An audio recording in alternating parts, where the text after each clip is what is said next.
Habang tumatagal ay mas nagiging advanced pa lalo ang teknolohiya ngayon pagdating sa mga pangunahing gamit at lalo na din sa mga transportasyon. Ang paglabas ng bagong modelo na naman ng Yamaha, isang motorsiklong scooter na posibleng makasama sa pagpipilian nating motorsiklo sa susunod na taon. Kung ikaw ay nagpaplano pa lamang kumuha o magkaroon ng isang bagong motorsiklo, ay mas maiging malaman mo rin ito. Ang bagong Yamaha X-Force 155, isang na-upgrade na features at specs sa motor na ito ang alamin natin at ano nga ba ang magiging advantage at disadvantage nito kasama ng kabuang presyo at siguradong isa rin ito sa magugustuhan ninyong mga kaibigan dahil sa maraming bagong features na meron na sa motorsiklong ito. Pero bago yan syempre, kung bago ka pa lamang po dito sa aking channel, baka naman kapatid kung pwede ay pakihit ang subscribe at notification bell icon para lagi kang updated sa ating motorcycle news and reviews. Huwag din kalimutan na mag-follow sa ating Facebook page. Inilabas ang bagong modelo ng Yamaha X-Force 155 sa Japanese market kamakailan lang.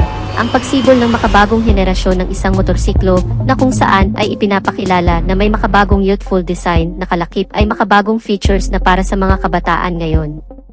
Ang Yamaha X-Force 155 2023 model.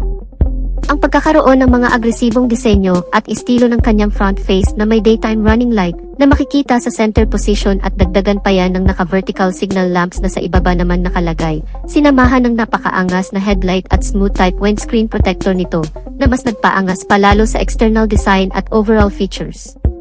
At ang pagiging convenient naman ito ay hindi rin nawawala sa pagkakaroon naman ng flat footboard o gulay board na tinatawag.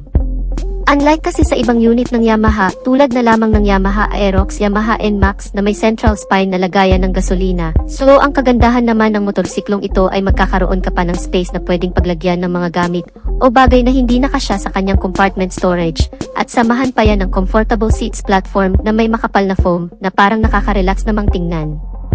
At ang rear portion naman nito makikita ang compact LED na tail light nito na may pagka-modern looks na, at sa pamamagitan nito ay lumalabas ang pagiging premium at pagiging elegante ng motorsiklong ito. Naka-halogen bulb naman ang iba pang mga ilaw nito, kagaya ng sa headlight, daytime running light, position light at turn signal lights. In terms naman sa mga features pa na meron sa motorsiklong ito, ang instrument cluster ng motorsiklong ito ay naka-LCD display. Ang kagandahan naman nito ay may kasama na itong Bluetooth connectivity, na kung saan ay pwede mong ikonekta ang cellphone mo dito, lalo na kapag ikaw ay nagda-drive at may inaasahan kang importanteng tawag or text message, ay mas mabilis mo makikita ang notification sa screen ng instrument cluster nito kapag may na-receive na call or text ang cellphone mo. Kaya mas magiging kampante ka na wala kang mamimiss na mahalagang bagay o mensahe mula sa cellphone mo. Meron rin itong Wayconnect system ng Yamaha, ang sistemang ito na kung saan ay mamonitor mo ang maintenance recommendation mula sa motorsiklong ito at ibang aktibidad maging kanyang last parking location. Bago lang din ito na sistema ng Yamaha na kung saan nagagamit na rin sa ibang modelo nito. At bukod pa dyan ay may kasama na rin itong USB port charging system na po pwede na rin mag-charge ng cellphone habang ikaw ay nagda-drive. Karagdagang convenient din naman dahil kapag alam mong lowbat ka na ay hindi mo na kailangan pang mag-stop over sa mga charging station dahil makakapag-charge ka na rin dito mismo sa motorsiklo. At syempre kung napaka-convenient nito ay hindi naman nawawala ang pagiging safety naman ng motorsiklong ito. Dahil pagdating sa kanyang mga safety features ay siguradong mapabibilib ka rin. Ang pagkakaroon ng advantage sa safety features din kasi ang hinahanap ng marami, lalo na kung ikaw ay baguhan pa lamang sa pagmamaneho ng motorsiklo. Ang pagkakaroon nito ng naka-dual channel ABS sensor, ang isa rin sa ipinagmamalaki ng motorsiklong ito na kung saan ay mas magiging confident ka na rin kung mapatakbo mo man ng napakabilis at bigla mong napindot ang brake lever nito, ay safe na makakapag-brake nang hindi ka tumatalsik o ma-out of balance. At hindi lang yun, isa pang karagdagang sa safety features nito ay ang traction control system naman. Tama po kayo nang naririnig, ang motorsiklong ito ay equipped na din sa makabagong safety features na ito, na kung saan ay magagamit mo naman sa mga kurbadang kalsada, madudulas at matubig na lugar, o kaya naman sa malulubak, dahil sa pamamagitan nito ay may iwasan ang pagkadulas o pagkasemplang dahil binabalansin ito ang ikot ng dalawang gulong sa harap at sa likod. Kaya mas magiging panatag ka pa habang ikaw ay naglulong ride. At speaking sa long ride mga kaibigan, ay talagang mapapakinabangan mo rin dahil ang motorsiklong ito pagdating sa kanyang makina ay powered by 155 cubic centimeter na displacement capacity with single cylinder, naka 4-stroke with single overhead cam, at naka 4 valves na rin ang buong makina nito na mas tumatagal naman sa napakahabang biyahe. dahil ang cooling system nito ay naka-liquid cool type na. At syempre, hindi pa rin mawawala ang Blue Core technology at ang VVA o Variable Valve Actuation na kung saan ay pinapaganda pa lalo ang takbo ng makina at mas pinapatipid na rin ang pagkonsumo sa gas. Ang makina ng motorsiklong ito ay dinagdagan na rin ng isa pang feature na SMG o Smart Motor Generator na ang ibig sabihin ay mas tahimik at smooth na ang andar ng makina nito na hindi na rin maingay ang ugong at isa pa sa kagandahan ng scooter na ito ay hindi na rin ito mausok kaya eco-friendly na rin talaga. Naka-CVT transmission with variable speed at may full tank capacity na 6.1 liters na hindi ka na rin bibitinin kahit ibiyahe naman ito ng hanggang 6 na oras na walang hintuan dahil naka-full injected type ang fuel system ay may katipiran na rin naman ang fuel consumption. Naitala na umabot sa 40.9 km per liter, mas matipid ito kung tutuusin sa Yamaha NMAX at mas malaki naman ang tangke sa Yamaha Aerox kaya talagang panalo ang motorsiklong ito. Pagdating naman sa engine performance, dito din talaga natin masusukat ang lakas o ang power output level ng motorsiklong ito sa pagkakaroon naman ng maximum power of 15 horsepower sa kada 8,000 revolution per minute. Habang ang maximum torque naman, ito ay 410 Nm sa kada 6,500 RPM, malakas-lakas na rin naman ang ganong klaseng arangkada ng makina, yun nga lang pagdating sa top speed o buong bilis na inilabas na ng motorsiklong ito. Batay na rin sa ilang pagsusuri at test drive na ginawa ng Yamaha, ito ay umaabot sa bilis na 120 km per hour o halos kapantay lang din ng bilis ng Yamaha Aerox. Para naman sa ilang specs na meron pa sa motorsiklong ito, pagdating sa kanyang chassis and suspensions, ang front suspensions nito ay naka-telescopic fork, habang ang rear suspension naman nito ay naka-swing arm with dual shock absorber. Hindi pa man natin nagagamit ang motorsiklong ito, pero sa tingin ko, base na rin sa experience sa paggamit ng ilang motorsiklo ng Yamaha, tulad na lamang ng Aerox at NMAX, ay mukhang maganda na rin naman ang shock response o laro ng suspensions nito. Kung madadaan mo man sa malulubak mahahumps, sa tingin ko ay hindi na rin naman ganun katagtag at syempre dahil nga sa Yamaha brand ito, ay makasisiguro ka na rin naman sa pagiging matatag, dekalidad, maaasahan ang suspensions ng motorsiklong ito.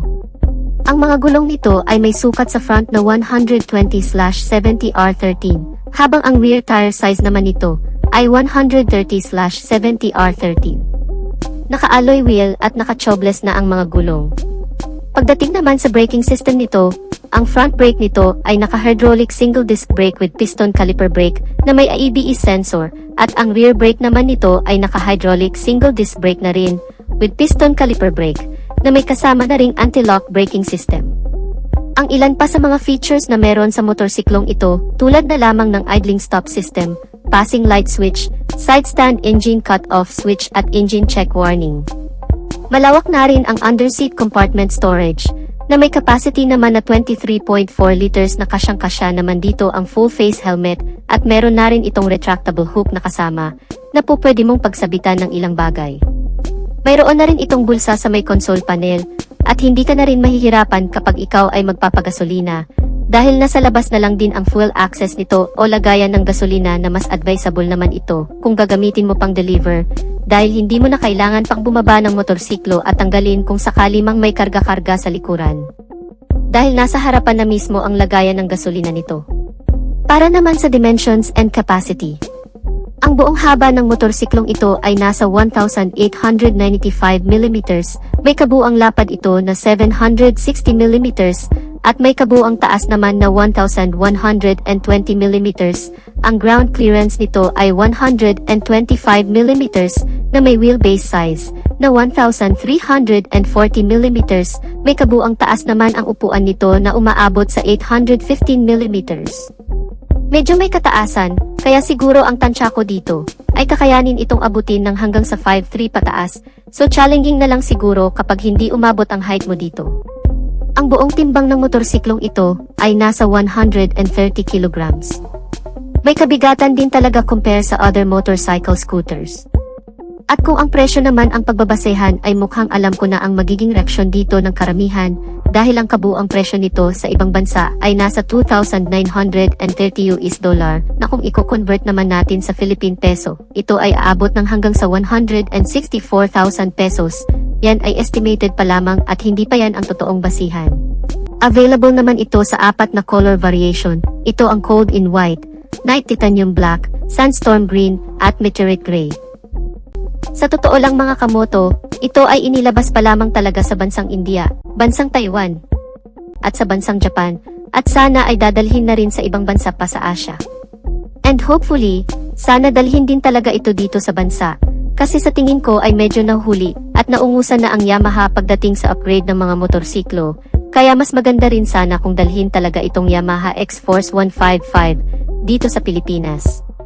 So wala pang malinaw na detalye o anumang details na nagmula sa Yamaha kung talagang dadalhin ito dito sa bansang Pilipinas. So dito na natin tatapusin ang video natin mga ka-Wizard Moto. Sana nagustuhan ninyo ang video, at kung nagustuhan nyo ay pakipindot ang like button bilang suporta na rin sa ating channel, at sa mga hindi pa nakasubscribe ay inaanyayahan ko kayo kapatid na mag-subscribe sa aking channel, para lagi tayong updated sa mga videos na i-upload ko pa. Maraming salamat sa walang sawang pagsuporta. Ride safe and God bless.